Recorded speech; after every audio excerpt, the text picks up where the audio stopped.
আজ আমরা এসেছি পাঁচমুড়ার বিখ্যাত ত্রিধারা মিলন মন্দির।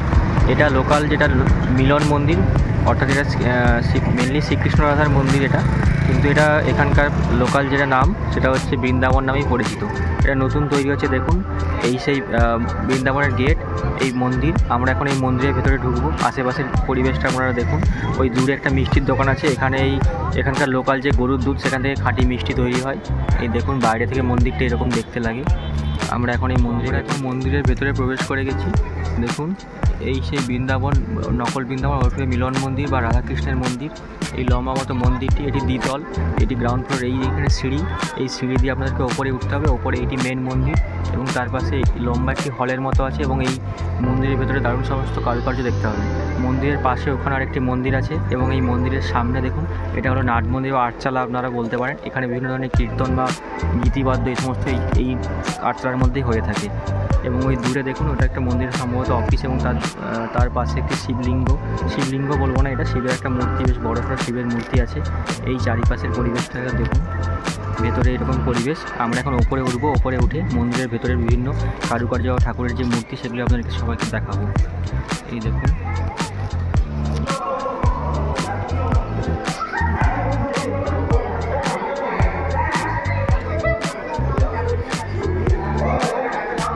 এই দেখুন মন্দিরের এই হলো এক মা কালীর মূর্তি, তার পাশে স্বয়ং মহাদেবের মূর্তি। এই দেখুন মা কালীর মূর্তি। প্রথমে আমরা দেখালাম রাধাকৃষ্ণ, তারপর এখানে মা কালী এবং শিবের মূর্তি। এই মন্দিরের চারিপাশের ভেতরে দেখুন, মন্দিরের ভেতরে দেয়ালে অপূর্ব সুন্দর কারুকার্য। এই চারিপাশে দেখুন মন্দিরের মধ্যে লম্বা খুব সুন্দর কারুকার্য। এই লম্বা মন্দিরে অনেক মানুষ এখানে উপস্থিত হয়েছেন। মন্দিরে দেখুন বেশ সুন্দর, প্রত্যেকটা দেয়ালে আপনারা দারুণ দারুণ কারুকার্য দেখতে হবে। এবং এর ভেতরে অনেকটি জায়গা আছে, বেশ লম্বা মতো অনেকটা জায়গা, যেখানে আপনারা অনেকক্ষণ বসে থাকতে পারেন এবং এখানে অনেকেই কীর্তন এই সমস্ত কাজকর্ম করতে পারেন। দেখুন চারিপাশে খুব সুন্দর। তো এটা দেখুন মেন মন্দিরের বাইরেটা এরকম কারুকার্য করা আছে। মেন মন্দিরের বাইরেটা আপনাদেরকে দেখুন, যে এরকম মেন মন্দির। তার সামনে এই হলো সেই ওঠার সিঁড়ি, যে সিঁড়ি দিয়ে আমরা উপরে উঠে এখানে দেখতে পাবো। এবং সামনেই শ্রীকৃষ্ণ রাধা বিরাজমান।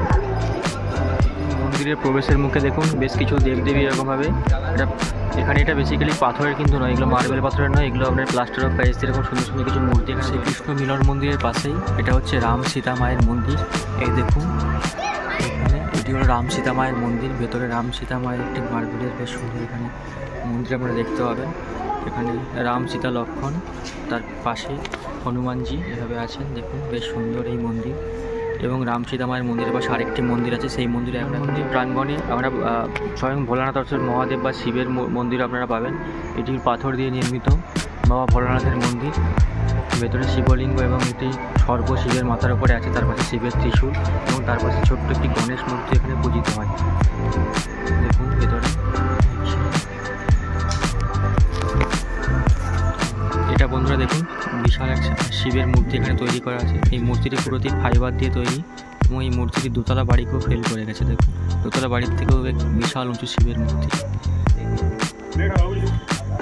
শিবের মাথার উপরে চাঁদ, পাশে জোড়াদারি শিব এবং সাপ জড়ানো আছে। দেখুন